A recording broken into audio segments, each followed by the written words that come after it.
Brooklyn Independent Television. Heart palpitations and sweating, chest pain and nausea, a sense of things being unreal, even a fear of dying. These are just a few of the symptoms that can temporarily terrify someone in the midst of a panic attack, something millions of Americans experience at one time or another.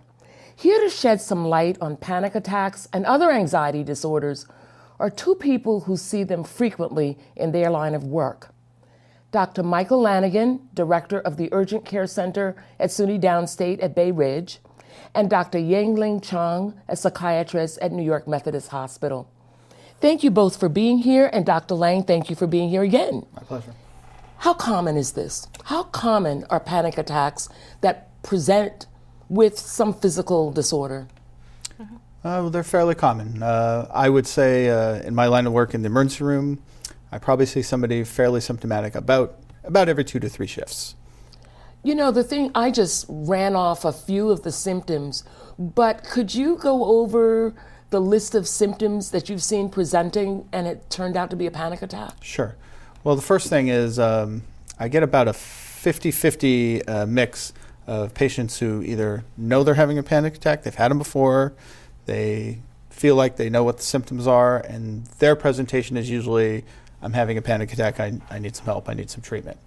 The other group is a group that's either never had a panic attack or maybe has had a couple, but might be in kind of a denial about what's really going on. And they typically present a lot like a cardiac patient. So chest pain, shortness of breath, heart palpitations, sweating, nausea, many of the things you just discussed.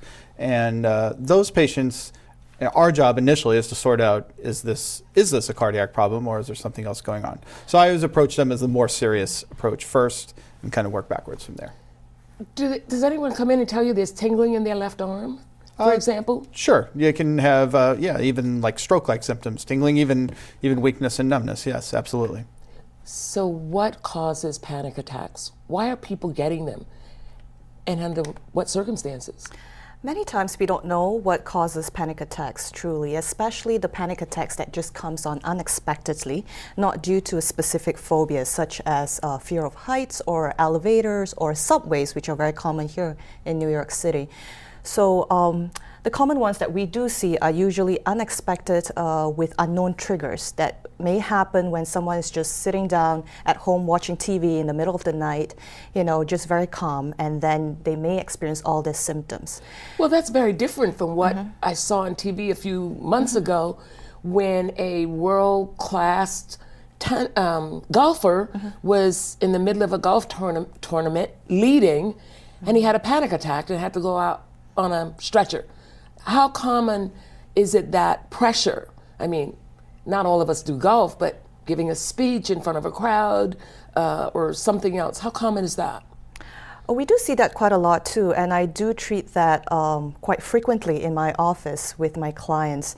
As you've mentioned, before a speech or before a certain situation where they are put on the spotlight, yes, they definitely feel the pressure, and some of the symptoms may develop. But as we mentioned, these are usually more in a specific situation. Is it a specific situation that's recurring so that if you're going to play golf again, you might remember what happened before and it triggers another attack? Yeah, it could certainly recur at the same situation. So what many people do then is try to avoid that situation, and that becomes more of a disorder. Yeah, so such as if entering the subway, brings about a panic attack, they would try to avoid taking a subway. They would rather walk or take the taxi instead. So once they're in there and you start the evaluation to see whether it's a panic attack or some other anxiety disorder, what's next?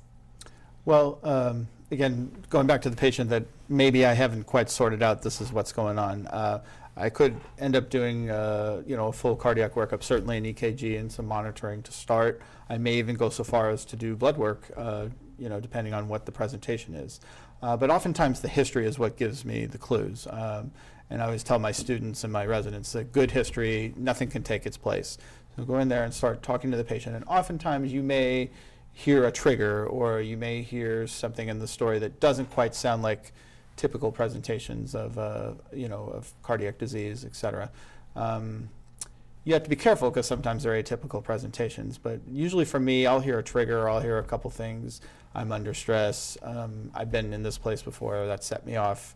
Well, that's for the ones who've been diagnosed. Right. For the ones who haven't been diagnosed, do you have to have a certain number of these symptoms? How do you, after you do the physical and the blood work and the EKG and all of that, are there a certain number of symptoms that they have to come up with before they are diagnosed? Not necessarily. They can have one or just a couple of those symptoms that I mentioned to you. And then oftentimes, besides my initial history, I may go back and as I start talking to them, I say, well, this doesn't appear to be your heart.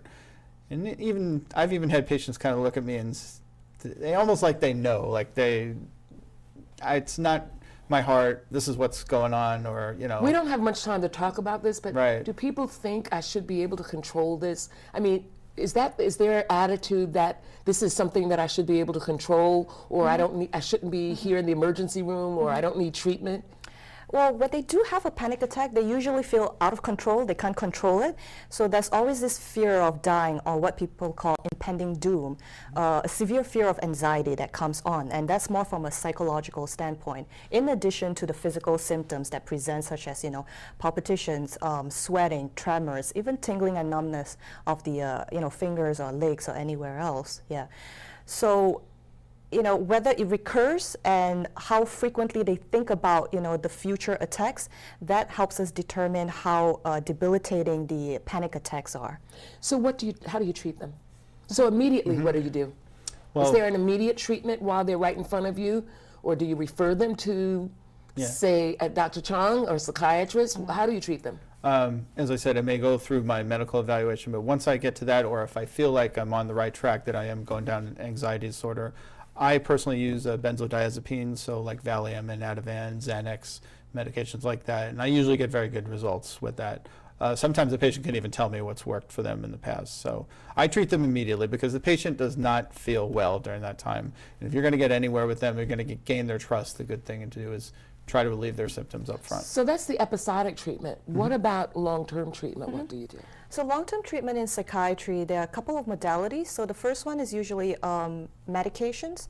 So one common medications that we do use for long-term as what we call a baseline medication is antidepressants.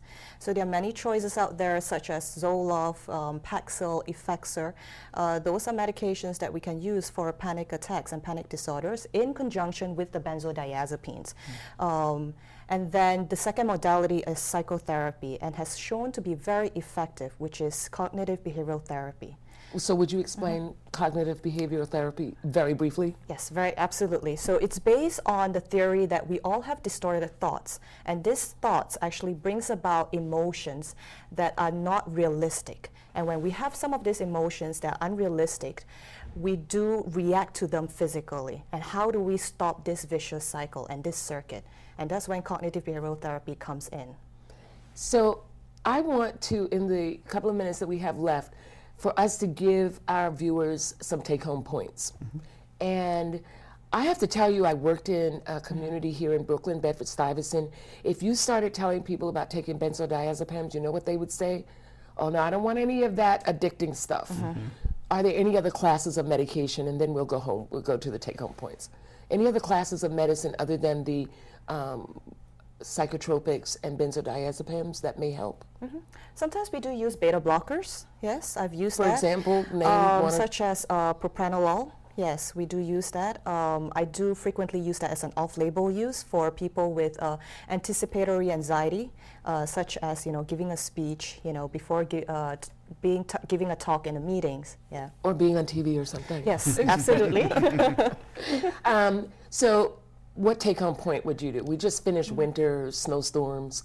A 45-year-old man comes in and says, I always have panic attacks, and he's having chest pain. Yeah, well, I think the first thing is to entertain the idea this may be a medical diagnosis, even if it seems to be a patient's usual panic attack. So always approach your history and physical with that in mind.